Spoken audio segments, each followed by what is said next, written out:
Bonjour, aujourd'hui on va travailler avec GIMP pour faire notre portrait effrayant. Donc comme vous pouvez le voir, j'ai déjà ouvert une photo que je veux transformer. Euh, D'abord, on peut penser pour ce projet-là de travailler l'arrière-plan, donc de changer le décor derrière la personne pour que ce soit un projet un peu plus effrayant. Donc, d'abord, il faut venir découper la personne. Ça semble étrange quand on parle d'un portrait effrayant, mais on va le couper avec un outil dans GIMP qui s'appelle le lasso. Donc, je viens faire le tour. Je viens faire des points tout autour de ce que je veux conserver. J'essaie d'être très précise parce que sinon, ça va me causer des problèmes plus tard.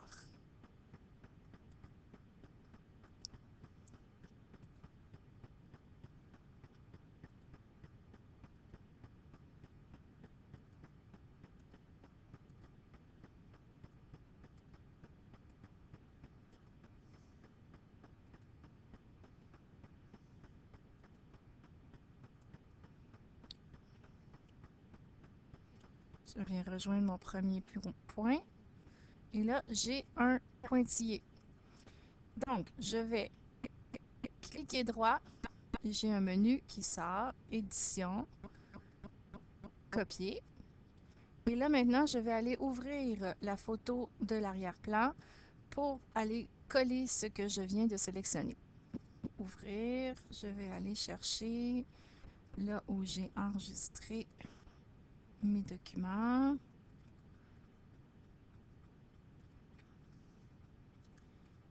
C'est celle-ci. Ouvrir. Donc maintenant, j'ai une deuxième fenêtre GIMP qui est ouverte. Je vais aller cliquer dessus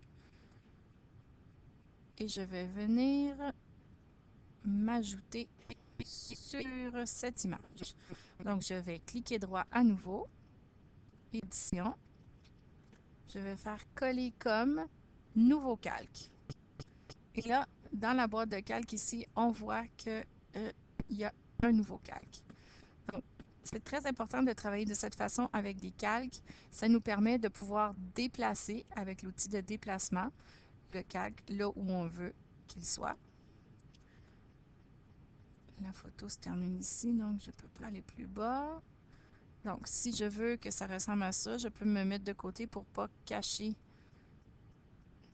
le loup-garou. Bon, donc ça, c'est une première étape. Ensuite, évidemment, je veux intégrer ma photo avec l'arrière-plan pour que ça n'ait pas l'air d'être aussi découpé précisément. Bon, on va donc utiliser euh, un outil qui va permettre de faire s'intégrer mieux le contour des cheveux. En fait, je vais utiliser l'efface, mais je ne vais pas l'utiliser, de manière opaque à 100%. Je vais diminuer mon opacité. Je vais l'essayer à 50%. Et je vais grossir la taille de mon efface jusqu'à 40. On va vérifier si c'est suffisant. Oui, ça devrait être bon. Donc, je vais venir effacer le contour. Je m'assure ici d'être sur le bon calque. Lorsque vous utilisez des outils et que vous voulez travailler sur un calque en particulier, c'est très important de vous assurer qu'il est sélectionné en bleu ici dans le menu des calques. Donc, je reviens sur ma photo et je continue à faire le tour avec mon efface pour venir réduire en fait ce contour qui est trop foncé.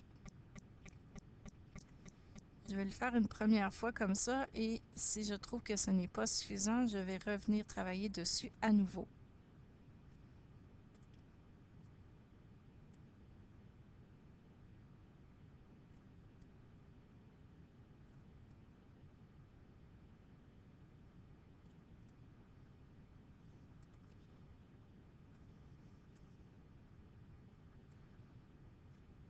Donc c'est déjà un peu mieux, c'est pas encore parfait, Bon, maintenant, je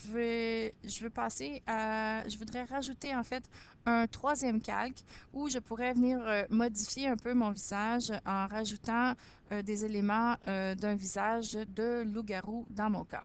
Donc, je vais aller ouvrir à nouveau une autre image. Donc, je vais faire ouvrir. Et comme il se rappelle où j'étais allé chercher tout à l'heure ma photo, il ouvre à la même place. Donc, j'ai choisi cette photo-là. Je vais l'ouvrir avec GIMP. Je vais aller... Oh, celle-ci, elle est beaucoup plus petite, donc il est possible que ça ne fonctionne pas. Donc, vous voyez la différence. Ici, ma photo, elle est à 100% et la mienne, pour l'instant, elle est agrandie à 66% et elle est déjà beaucoup plus grande. Donc, cette photo-là, malheureusement, je ne pourrai pas l'utiliser pour transformer mon visage parce qu'elle est trop petite. Si je l'agrandis suffisamment pour pouvoir l'utiliser, elle sera pixelisée, donc de très mauvaise qualité. Donc, ce ne sera pas intéressant. Donc, je vais la fermer et je vais essayer d'en trouver une autre.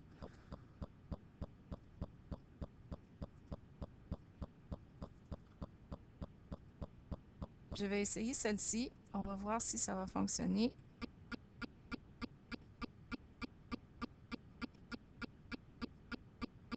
Celle-ci devrait être bonne, au moins pour venir me rajouter les yeux. Je vais essayer de travailler les yeux. Euh, donc, je vais venir découper mes yeux. Les yeux, je vais le découper un peu plus grand. Je vais venir faire un contour de ce que je veux conserver. Peut-être jusqu'au nez. Je vais l'essayer. Je vais voir ce que ça va donner. Et ça va me permettre de vous montrer aussi d'autres outils en même temps. Donc, je reviens sur mon premier point. Quand je clique sur le premier point, ça devient un pointillé. Lorsque c'est un pointillé, ça veut dire que c'est une sélection et je peux copier ce qu'il y a à l'intérieur. Donc, je clique droit, édition, copier. Et je retourne sur mon autre photo qui n'est pas celle-ci, qui est celle-ci.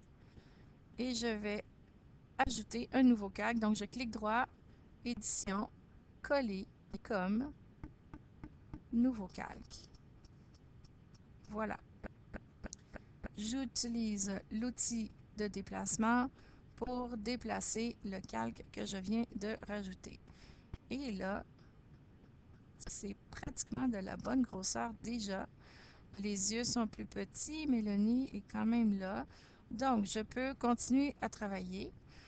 Je vais le rendre un peu transparent, ce calque-là, pour voir un peu mes traits à travers. Alors, je le sélectionne ici et en haut, là, j'ai un menu aussi d'opacité. Donc, si je diminue mon menu d'opacité, je vais voir un peu mon visage à travers et tout à coup, c'est beaucoup moins foncé. Donc, ça va me permettre de mieux intégrer la photo par-dessus.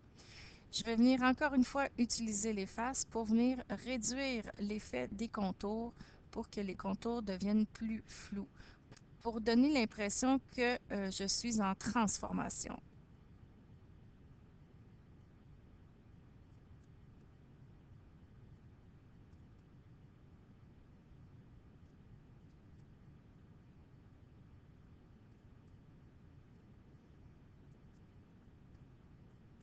Et là, ça me permet aussi de voir où est mon nez. Il est quand même à la bonne hauteur.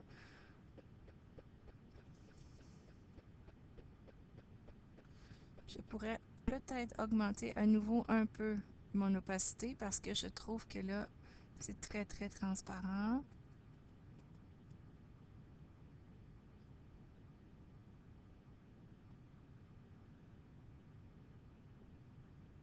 Et je pourrais déplacer un petit peu pour enligner peut-être les yeux davantage. Il a les yeux un peu plus écartés que les miens, on dirait. Donc comme ça se place assez bien. Donc ensuite, je vais continuer d'aller chercher des éléments sur d'autres photos pour continuer à construire mon portrait effrayant.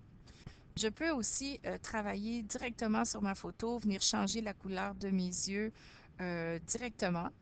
Je peux donc utiliser le pinceau, je peux utiliser le crayon, je peux rajouter des effets avec des filtres également. Les filtres, on en a parlé un petit peu déjà, mais pas beaucoup. En fait, je reviendrai sur les filtres avec une autre capsule. C'est tout.